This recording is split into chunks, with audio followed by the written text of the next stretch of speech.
You are most welcome to AKC Maths class. Today I am going to teach trigonometry chapter for class 10 student. तो trigonometry का इससे पहले हम लोग 5 class शायद पढ़ लिए हैं, जिसमें देखिए क्लास फर्स्ट में लेक्चर 1 में हम आपको बताए हैं ट्रिग्नोमेट्रिक रेशियोज के बारे में, sine theta, cos theta, tan theta, ये सब क्या होता है, और फार्मूला सब भी बताए थे प्रूफ के साथ। सब फार्मूला को प्रूफ के साथ बता चुके हैं और आपको कहे थे सब फार्मूला को याद कीजिएगा। और उस पर में बेस्ट कुछ क्वेश्चन भी बताए, सेकेंड लेक्चर में देखिएगा, उस पर में बेस्ट क्वेश्चन सब बताए हुए हैं। उसके बाद थर्ड लेक्चर में आपको बताए थे trigonometric ratio of some particular angle के बारे में, 0 डिग्री, 30 डिग्री, 45 डिग्री, 60 डिग्री और 90 डिग्री का प्रूफ के साथ और टेबल लिखना भी सिखा चुके हैं आपको। और फोर्थ लेक्चर में trigonometric ratio of some particular angles पर में बेस्ट क्वेश्चन बताए हैं। तो उसके बाद हम लोग सीखे थे trigonometric ratio of complementary angle के बारे में आपको पढ़ाए हुए हैं, उसका फार्मूला का प्रूफ भी बता चुके हैं और उसके बाद उस पर भी बेस्ट क्वेश्चन भी बनवाए हैं। फिफ्थ लेक्चर में देखिएगा। तो आज छठा लेक्चर होगा, सिक्स्थ लेक्चर होगा ट्रिग्नोमेट्री चैप्टर का। तो अब हम सोचते हैं एनसीईआरटी का जो एक्सरसाइज है उसमें कुछ क्वेश्चन ऐसा लग रहा है इतना पढ़ाने के बाद हो सकता है आपको नहीं बना हो, कुछ क्वेश्चन मैक्सिमम तो आपको बन जाएगा क्वेश्चन। यदि आप लेक्चर 1 से 5 तक आप देखिएगा तो 90% क्वेश्चन आपको बन जाएगा, कहीं किसी भी बुक का क्वेश्चन बन जाएगा। तो एनसीईआरटी का एक्सरसाइज आज शुरू कर रहे हैं। तो एक्सरसाइज फर्स्ट में देखते हैं कौन ऐसा क्वेश्चन है जो इतना पढ़ने के बाद नहीं बन सकता है, उस क्वेश्चन को हम लोग डिस्कशन करेंगे। तो जब भी आप बनाने के लिए बैठिए, जिसे अभी पढ़ा रहे हैं, और इस वीडियो को आप देखिएगा, और इससे पहला वीडियो जो है लेक्चर 1, 2, 3, 4, 5 वो यदि आप नहीं देखे हैं, नहीं पढ़े हैं तो आप नहीं समझ पाइएगा। इसलिए कोई भी चैप्टर स्टार्ट कीजिए पढ़ना तो उसका लेक्चर 1 से देखना स्टार्ट कीजिए। लेक्चर 1 उस पर भी बेस्ट एक्सरसाइज, लेक्चर 2 फिर उस पर भी बेस्ट एक्सरसाइज, लेक्चर 3 उस पर भी बेस्ट एक्सरसाइज, इस ढंग से आगे बढ़िएगा तो आपको थोड़ा भी प्रॉब्लम नहीं होगा, लगेगा कि नहीं क्लास में सर पढ़ा रहे हैं। जैसे स्कूल में कोई टीचर पढ़ाते हैं सिस्टमेटिकली, उसी ढंग से आपको हम बता रहे हैं, आपको कोई प्रॉब्लम नहीं होगा यदि आप शुरू से सब वीडियो को देख रहे हैं तब, और सब फार्मूला याद कीजिएगा तब। तो देखते हैं आज हम लोग first exercise of NCERT book. देखिए 8.1 एक्सरसाइज है ट्रिग्नोमेट्री का फर्स्ट एक्सरसाइज, जिसमें फर्स्ट क्वेश्चन है in triangle ABC right angle at B, AB 24 cm, BC 7 cm, determine sine A cos A, sine C cos C. ये यदि आप lecture 1 देखिएगा मेरा, लेक्चर 1 और लेक्चर 2, तो आपको ये क्वेश्चन बन जाएगा।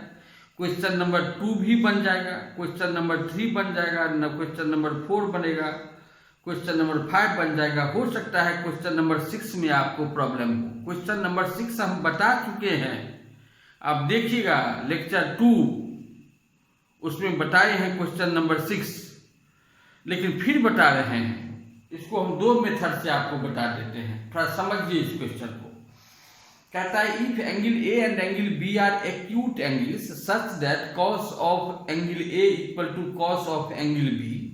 तो देखिए क्वेश्चन के हिसाब से, क्वेश्चन में कह रहा है angle A and angle B are acute angles. किसी राइट ट्रायंगल में कितना एक्यूट एंगल होता है? किसी भी राइट ट्रायंगल में एक एंगल होता है राइट एंगल और अदर 2 एंगल्स होता है एक्यूट एंगल। तो यदि हम ये एंगल ए और एंगल बी किसी एक राइट ट्रायंगल का एक्यूट एंगल को माने तब तो फिगर ऐसा ही ना होगा। तो कौन क्वेश्चन बता रहे हैं? Question number 6 first exercise NCERT का। कह रहा है एंगल ए और एंगल बी क्या है? एक्यूट एंगल है किसी राइट ट्रायंगल का। तो मान लीजिए ये है एंगल ए और ये है एंगल बी, और ये तो राइट एंगल होगा तो ये एंगल सी हुआ।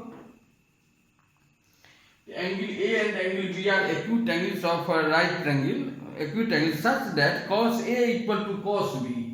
Cos of angle A equal to cos of angle B दिया हुआ है आपको, तब कहता है प्रूफ करो angle A equal to angle B होगा।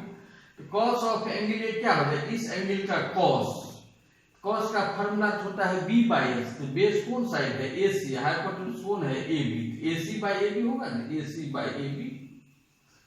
कॉस ऑफ एंगल बी, इस एंगल का कॉस, इसके लिए बेस कौन हो जाएगा, एंगल ए के लिए बेस, परपेंडिकुलर और हाइपोटेन्यूज के बारे में आपको बता चुके हैं फर्स्ट लेक्चर में।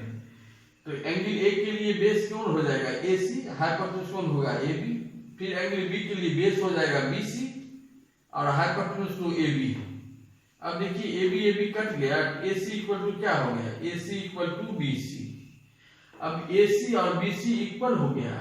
हम लोग जानते हैं जब किसी भी ट्रायंगल का, राइट ट्रायंगल है, किसी भी ट्रायंगल का जब दो साइड इक्वल होता है तो उसके अपोजिट का एंगल इक्वल होता है। Angle opposite to two equal sides of a triangle are equal, आप क्लास 9 में पढ़े हैं। तो ये दोनों साइड यदि इक्वल है तो इसके अपोजिट में कौन एंगल है, एंगल ए। इस साइड के अपोजिट में एंगल ए है, इस साइड के अपोजिट में एंगल बी है। तो हम कह सकते हैं therefore angle A equal to angle B. एक तरीका ये हुआ शॉर्टकट मेथड में। दूसरा, यदि हमको कोई आदमी कहे नहीं एंगल ए और एंगल बी कोई डिफरेंट राइट ट्रायंगल का एक्यूट एंगल है, कोई दो राइट ट्रायंगल है, उसका एक ट्रायंगल का एक्यूट एंगल ए है और दूसरा राइट ट्रायंगल का एक्यूट एंगल बी है, तब तो दूसरे ढंग से बनाना पड़ेगा। एग्जाम में आप ऐसे बना दीजिएगा तो हो गया इस क्वेश्चन को। लेकिन यदि दो राइट ट्रायंगल लेके हम बनाएं तब तो दूसरे ढंग से बनेगा, उसको भी बता देते हैं। लेकिन उसमें सिमिलर ट्रायंगल का यूज होता है। तो सिमिलर ट्रायंगल अभी आप लोग जानते नहीं है, यदि आप पढ़े हो सिमिलर ट्रायंगल तब आप समझ सकते हैं। तो देखिए थोड़ा हम कोशिश करते हैं आपको समझा दें।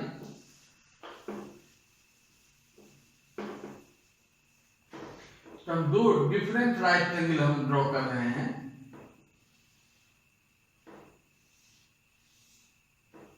ये दो राइट ट्रायंगल है, इसका ये एंगल है 90, इसका ये एंगल है 90। हाँ, इसका ये एंगल ए है एक्यूट एंगल, एंगल ए और एंगल बी काटना है, और इसका ये एंगल है एक्यूट एंगल बी।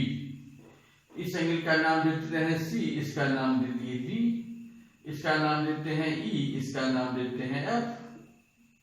अब देखिए एंगल ए इस राइट ट्रायंगल का एक्यूट एंगल है, एंगल बी इस राइट ट्रायंगल का एक्यूट एंगल है, और हमको दिया हुआ है cos of angle A equal to cos of angle B, ये दिया हुआ है। एंगल ए का cos B by S, A C by A D लिख सकते हैं, A C by A D equal to angle B का कॉस तो बी ई बेस और हाइपोटेन्यूज बी एफ तो B E by B F. समझ गए होंगे।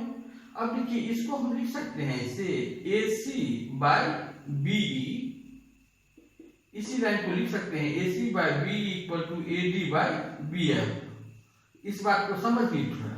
यदि कहीं पर रहेगा आपको A by B equal to C by D लिखा हुआ तो आप लिख सकते हैं, यदि आपको जरूरत हो तो A by C equal to B by A by C equal to B by D. इसमें कोई अंतर नहीं है।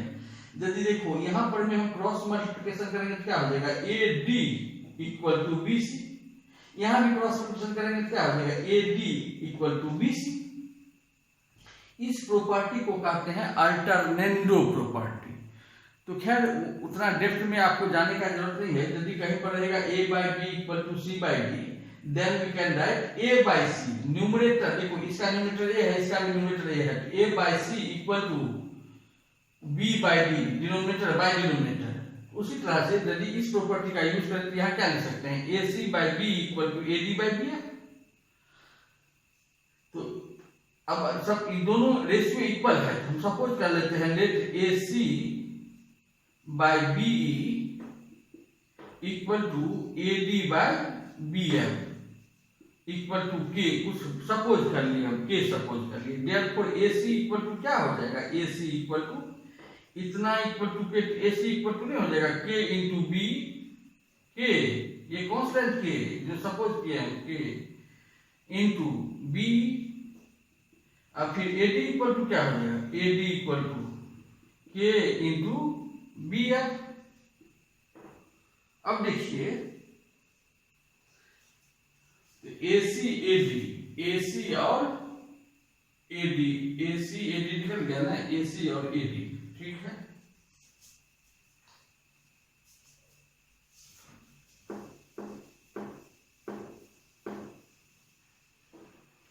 अब देखिए CD by AC by BE, AC by BE equal to AD by BF। अब हम निकाल रहे हैं CD बाय EF, तो CD इक्वल टू क्या लिख सकते हैं आप? CD इक्वल टू देखिए पाइथागोरस थ्योरम से CD इक्वल टू क्या हो जाएगा?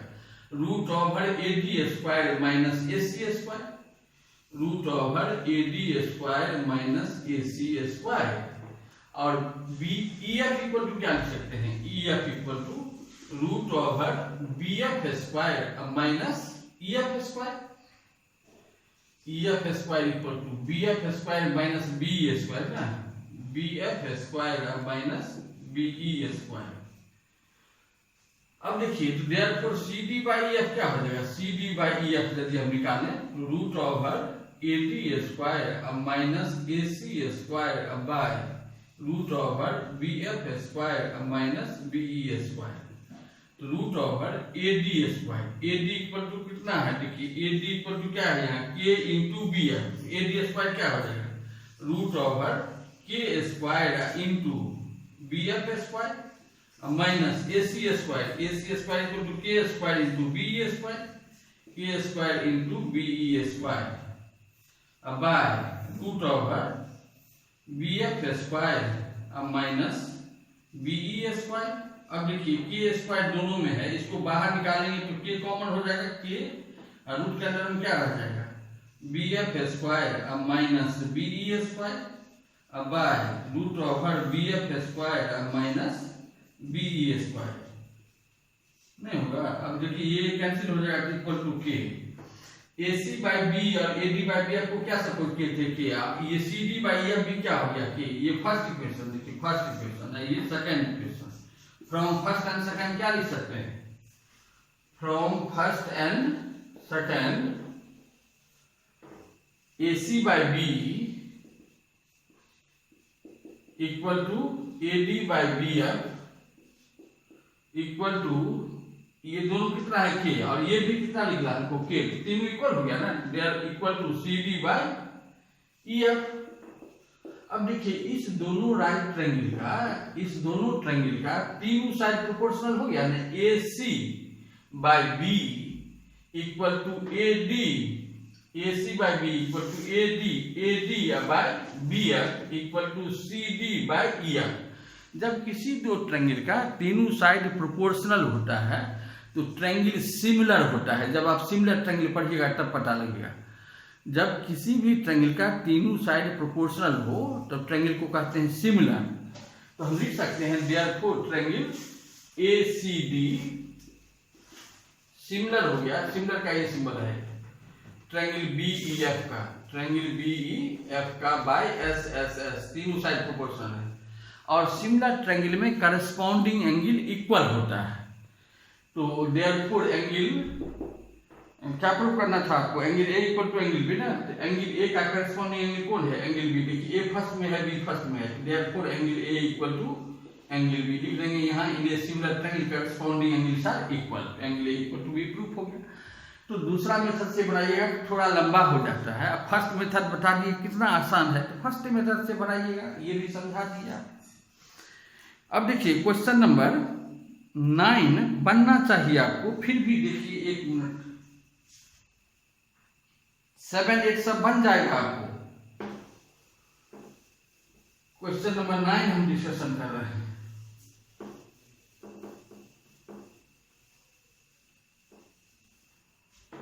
क्वेश्चन नंबर 9 9 में क्या करता है? In triangle ABC right angle at B, एक ट्रायंगल है राइट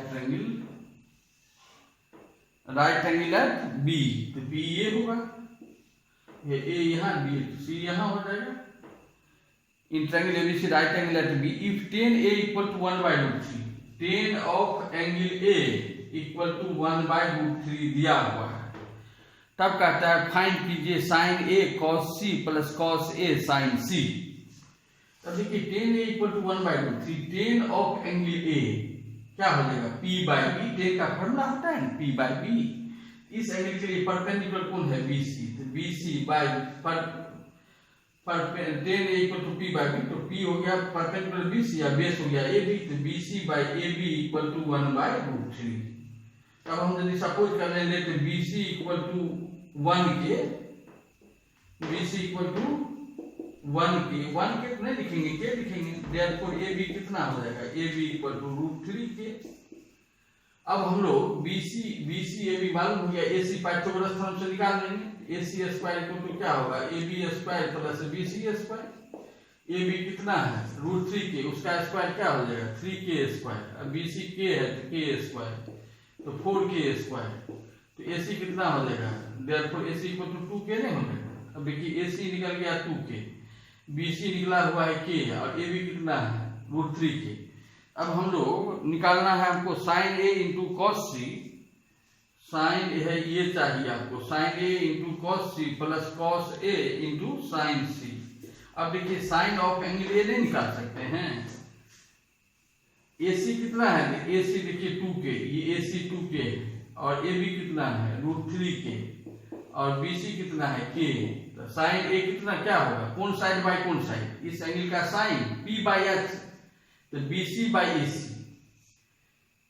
या अलग में आप निकाल लीजिएगा साइन A पहले, साइन A इक्वल टू क्या हो जाएगा BC by AC।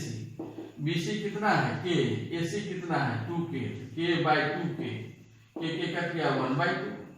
cos C, इसी ढंग से cos C निकालेंगे, cos C इस एंगल का cos base by hypotenuse BC by AC, तो BC बाई AC ये भी हो जाएगा k बाई 2k तो 1/2। उसी तरह से sin C cos A निकाल लेंगे, तब यहाँ पर में वैल्यू पुट कर देंगे, आपको बन जाएगा। समझ गए ना, बना सकते हैं ना। अच्छा तो ठीक है, तो बनाइएगा। अब देखिए क्वेश्चन नंबर 10 में हो सकता है आपको प्रॉब्लम हो।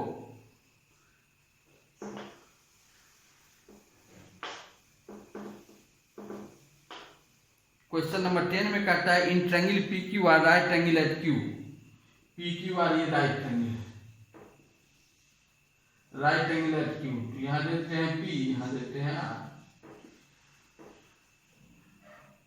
PR plus QR equal to 25 cm, आपको दिया हुआ है PR plus QR equal to 25 centimetre and PQ equal to 5 centimetre. ये PQ दिया हुआ है 5 सेंटीमीटर और PR प्लस QR 25 सेंटीमीटर। तब कहता है determine the value of sign P cos P tan P। तब देखिए हम लोग कैसे बनाएंगे, बाय पाइथागोरस थ्योरम क्या हो जाएगा, यह इसको फर्स्ट इक्वेशन मान लेते हैं। By Pythagoras theorem PR square equal to PQ square plus QR square, तो PR स्क्वायर अब minus QR square equal to क्या हो जाएगा PQ square, PR square minus QR square को लिख सकते हैं PR plus QR into PR minus QR equal to PQ square. अब देखिए PR प्लस QR कितना दिया हुआ 25, तो 25 centimetre into PR minus QR equal to PQ square, तो PQ कितना है 5, यहाँ लिख सकते हैं 25 सेंटीमीटर स्क्वायर, तो देयरफॉर PR माइनस QR कितना हो जाएगा 25 बाई 25 1 नहीं हो जाएगा 1 सेंटीमीटर सेकेंड इक्वेशन। अब इस दोनों इक्वेशन से हम PR QR को निकाल सकते हैं, फर्स्ट इक्वेशन और सेकेंड इक्वेशन को जोड़ देंगे, ऐड कर देंगे, तो QR कैंसिल हो जाएगा, PR plus PR 2PR equal to कितना हो जाएगा 25 प्लस 1 26 सेंटीमीटर, तो PR इक्वल टू कितना हो जाएगा 13 सेंटीमीटर, तो PR निकल गया 13 सेंटीमीटर। अब QR निकाल लेते हैं QR, तो PR का वैल्यू यहाँ पुट करेंगे फ्रॉम फर्स्ट इक्वेशन में यदि आप पुट कीजिएगा PR का वैल्यू 30, तो QR कितना हो जाएगा 12 सेंटीमीटर, तो QR इक्वल टू 12 निकल गया। देखिए PR 13 QR 12। अब इस ट्रायंगल का तीनों साइड मालूम है, आपको निकालना क्या है, निकालना है साइन P, इस एंगल का sine P by H, P तो ये है 12 बाई 13 हो जाएगा। फिर निकालना है cos p, इस एंगल का cos, तो बेस बाय हाइपोटेन्यूज, तो बेस तो ये साइड है 5/30। अब तो कुछ भी रहेगा निकल जाएगा, तीनों साइड मालूम है, तो बना लीजिएगा इससे। अब देखिए क्वेश्चन नंबर 11 जो है कंसेप्ट बेस्ड क्वेश्चन है, ट्रू फॉल्स वाला, ये भी जानना जरूरी होता है। बच्चा इसको ट्रू फॉल्स समझ के छोड़ देता है, ट्रू फॉल्स वाला क्वेश्चन है छोड़ो, लेकिन नहीं, समझने वाला क्वेश्चन है एकदम, इसको समझिए। कहता है state whether the following are true और false, justify your answer. The value of 10a is always less than 1। कहता है 10a का वैल्यू, 10a क्या है, a कोई एक्यूट एंगल है, तो 10a का वैल्यू ऑलवेज लेस देन 1 होता है क्या? हम लोग तो पढ़े हैं 1045 कितना होता है। यदि इस a का वैल्यू हो 45 तो 1045 कितना 1 होता है, ऑलवेज लेस देन 1 तो नहीं होता है। इसका अर्थ ये स्टेटमेंट फॉल्स है। अब देखिए कहता है sec a equal to 12/5, sec a equal to 12/5, sec का फॉर्मूला क्या होता है, h/b। तो किसी भी राइट एंगल का हाइपोटेन्यूज 12 हो और बेस 5 हो, ये तो हो सकता है। हाइपोटेन्यूज सबसे बड़ा साइड होता है ना, हम लोग जानते हैं right angle hypotenuse is the longest side, तो हाइपोटेन्यूज 12 हो और बेस 5 हो, ये तो पॉसिबल है, तो ये करेक्ट है, ये स्टेटमेंट ट्रू है। उसके बाद कहता है cos a is the abbreviation used for cosecant of angle a। cos a तो एब्रिविएशन किसका होता है, कोसाइन का, ये फर्स्ट क्लास में समझाए हैं। कोसाइन का एब्रिविएशन cos a होता है, और कोसेक a का कोसिकेंट का होता है cosec a, तो ये गलत है। उसके बाद कहता है cot a is the product of cot and a। कह रहा है cot a जो है, इसको आप कह सकते हैं cot इंटू a, ऐसा नहीं लिख सकते हैं बिना इस a का। a क्या है, कोई एक्यूट एंगल, जिसको क्या पढ़ते हैं cot ऑफ एंगल a। बिना इस a का cot का कोई एग्जिस्टेंस नहीं है, इसका कोई अस्तित्व नहीं है। जब हम साइन थीटा लिखते हैं ना, साइन थीटा, इसका अर्थ हुआ थीटा एंगल का साइन, बिना इस थीटा का, इस साइन का कोई मीनिंग नहीं है, मीनिंगलेस। उसी तरह से यहाँ cot a का अर्थ cot इंटू a नहीं होता है। जैसे 2x का अर्थ क्या होता है अलजेब्रा में, 2 इंटू x। इस ढंग से आप ट्रिग्नोमेट्री में cot a को नहीं लिख सकते हैं cot इंटू a, ये गलत है। उसके बाद कहता है साइन थीटा इक्वल टू 4/3। आप सोचिए साइन थीटा का वैल्यू 4/3 पॉसिबल है। साइन थीटा का फॉर्मूला होता है p/x, तो परपेंडिकुलर 4 हो और हाइपोटेन्यूज 3 हो, हाइपोटेन्यूज परपेंडिकुलर से छोटा हो, ये तो पॉसिबल नहीं। हाइपोटेन्यूज तो बड़ा होता है, तीनों साइड में सबसे बड़ा होता है, इसलिए ये पॉसिबल नहीं। समझ गए आप? अब देखते हैं हम लोग इसके बाद वाला जो एक्सरसाइज है 8.2, उसमें कुछ ऐसा क्वेश्चन है इतना पढ़ाने के बाद आपको नहीं पढ़ा हो। मेरे ख्याल से इसमें क्वेश्चन नंबर 1 को आप वैल्यू पुट कीजिएगा, बन जाएगा। नंबर 2 में भी आप वैल्यू पुट करके बना सकते हैं, बताए हैं ऐसा क्वेश्चन। क्वेश्चन नंबर 3 भी बता दिए हैं आपको, आप इससे पीछे वाला लेक्चर देखिएगा तो उसमें क्वेश्चन नंबर 3 बना हुआ है, आप बना सकते हैं अपने से। क्वेश्चन नंबर 4 जो है ट्रू फॉल्स वाला, ये थोड़ा समझना है। अब देखिए 4 का फर्स्ट स्टेटमेंट क्या है,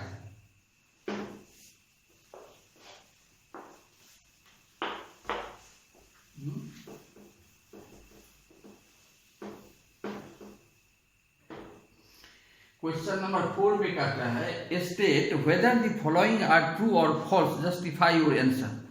sine of a plus b equal to sine a plus sine b। क्या ये ट्रू है कि फॉल्स है? ऐसा लिख सकते हैं हम लोग? ऐसा नहीं लिख सकते हैं। अभी तो बताए आपको, ये तब लिख सकते थे जब ये होता है साइन इंटू ए प्लस बी। तो साइन इंटू ए प्लस बी तो नहीं होता है, फिर भी आपको दिखा रहे हैं, समझिए। यदि यहाँ पर में हम ए और बी क्या है, कोई एक्यूट एंगल, ए का वैल्यू यदि हम ले लें, कुछ ले लीजिए 30 डिग्री, और बी का वैल्यू हम ले लेते हैं 60 डिग्री।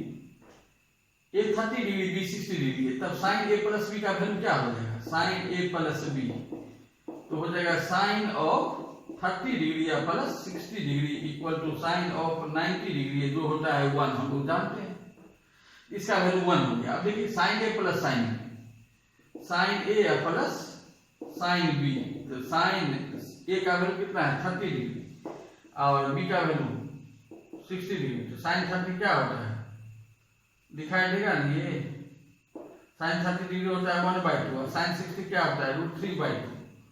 इसको ऐड करेंगे क्या हो जाएगा 1 + √3/2। तो अब देखिए sine of A plus B क्या हो गया 1, sine A plus sine B कितना हो गया 1 + √3/2।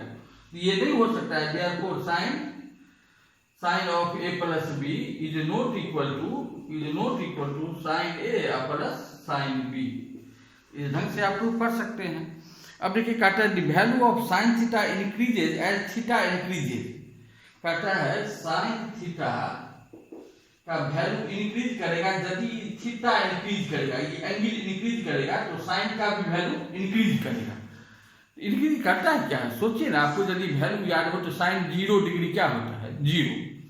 अब जब 0 से बढ़ाएंगे 30 डिग्री कर देंगे तो साइन 0 कितना, देखो टेबल यदि याद होगा आपको तो देखिए साइन 0 डिग्री होता है 0 और ये एंगल को यदि बढ़ाएंगे साइन 30 डिग्री क्या हो जाएगा, 0 से बड़ा होता है 1/2। अब 30 से 45 कर देंगे, साइन 45 क्या होता है 1/2। तो देखिए जब थीटा बढ़ा रहे हैं तो उसका वैल्यू भी क्या हो रहा है, बढ़ रहा है। इसका अर्थ ये स्टेटमेंट ट्रू है। अब कहता है cos theta the value of cos theta increases as theta increases. कह रहा है cos थीटा का वैल्यू इंक्रीज करेगा यदि थीटा इंक्रीज करेगा। देखिए cos थीटा, cos के केस में क्या होता है cos 0 डिग्री = 1 होता है और 0 से यदि बड़ा करिएगा cos 30 डिग्री या cos 90 डिग्री ले लीजिए एक ही बार, 0 से बड़ा 91, जब एंगल को बढ़ाए लेकिन cos 90 का वैल्यू क्या होता है 0। यहाँ देखिए एंगल बढ़ रहा है तो उसका वैल्यू कम हो रहा है। इसमें क्या कर रहा है the value of cos theta increases as theta increases, इसका अर्थ ये फॉल्स है। अब कह रहा है साइन थीटा = cos थीटा। कहता है साइन थीटा = cos थीटा होगा for every value of theta, for every value of theta. क्या ऐसा होता है क्या, साइन थीटा = cos थीटा तो मात्र होता है कब, जब थीटा का वैल्यू हो 45 डिग्री। साइन 45 भी 1/2 होता है, cos 45 भी 1/2 होता है। उसके अलावा कोई भी एंगल नहीं है जिसके लिए साइन cos इक्वल होता है। तो ये भी फॉल्स हुआ, ये ट्रू है ओनली फॉर 45 डिग्री। अब कहता है cot A is not defined for A = 0 degree. cot A कहता है नॉट डिफाइंड होता है फॉर 0 डिग्री, cot 0 डिग्री तो नॉट डिफाइंड होता ही है, तो हम लोग जानते हैं कि ये ट्रू है। तो देखिए ये एक्सरसाइज हो जाएगा आपको 8.2। तो 8.3 में हम देखते हैं, आपको जो पढ़ाए थे trigonometric ratio of complementary angle वाला एक्सरसाइज नहीं पढ़ाए थे। Trigonometric ratio of complementary angle में 2 क्लास दिए हैं। आप देखिएगा इससे पीछे वाला लेक्चर, एक दिन तो मात्र फार्मूला बता दिए थे उसका प्रूफ कम्प्लीमेंट्री एंगल वाला का, और दूसरा दिन उस पर में बेस्ड क्वेश्चन भी बताए हैं। तो आपको देखिए क्वेश्चन नंबर 1 बन जाएगा, ये बता चुके हैं। क्वेश्चन नंबर 2 सब बन जाएगा, क्वेश्चन नंबर 3, 4, 5 सब बताए हैं। फिर भी एगो क्वेश्चन हम बता देते हैं आपको, 3, 4, 5 में कोई एक क्वेश्चन, उसी ढंग से आप बनाइएगा, सब बन जाएगा।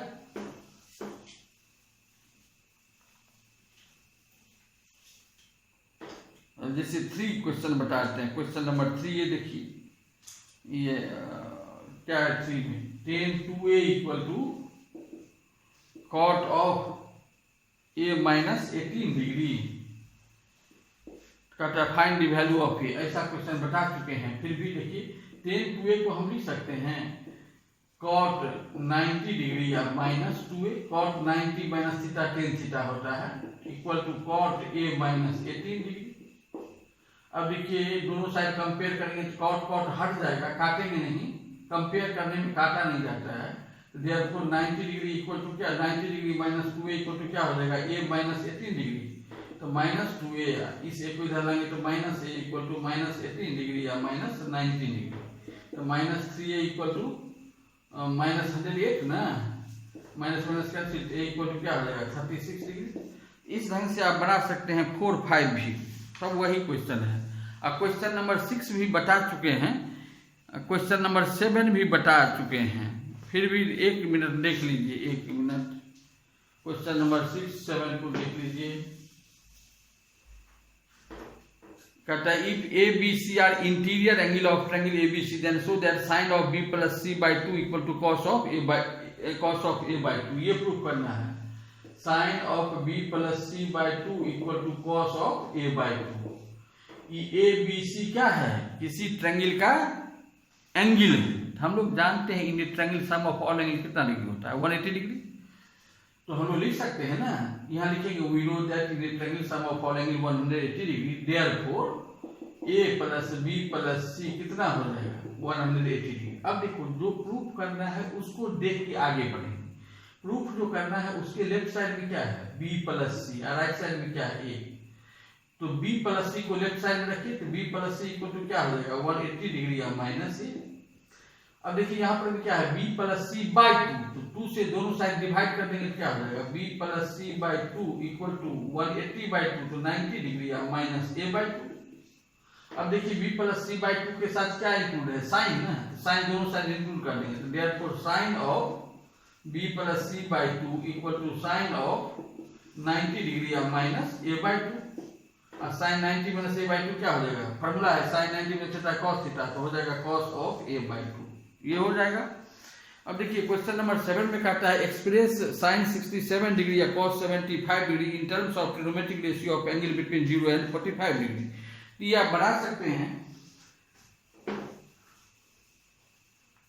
साइन 67 डिग्री अब प्लस कॉस 75 डिग्री को कहता है एक्सप्रेस कीजिए इस 67 और 75 को बिटवीन 0 एंड 45। इसको आप लिख सकते हैं साइन इस 67 को क्या लिख सकते हैं, 90 डिग्री माइनस 23 डिग्री, 90 माइनस 23 कितना होता है, 67 ना। अब प्लस कॉस 75 डिग्री को लिख सकते हैं कॉस 90 डिग्री या माइनस 50 डिग्री। अब देखिए साइन 90 में थीटा कॉस थीटा होता है, कॉस 23 डिग्री हो जाएगा, कॉस 90 में थीटा साइन थीटा होता है, तो साइन 50 डिग्री। ये 67 कन्वर्ट हो गया 23 डिग्री हो गया, 75 कन्वर्ट करके 50 डिग्री। ये दोनों एंगल देखिए 0 और 45 के बीच में है, यही लाना था, तो ये हो गया। इसके बाद है एक और एक्सरसाइज जो आपको नेक्स्ट दिन बता देंगे, 8.4 एक्सरसाइज में कुछ क्वेश्चन आपको बता देंगे हम, ये ट्रिग्नोमेट्रिक आइडेंटिटी पर में बेस्ड है। तो आज इतना ही रहने देते हैं। तो यदि आपको ये वीडियो अच्छा लगा हो तो निश्चित रूप से आप लाइक शेयर एंड सब्सक्राइब कीजिए। Thank you.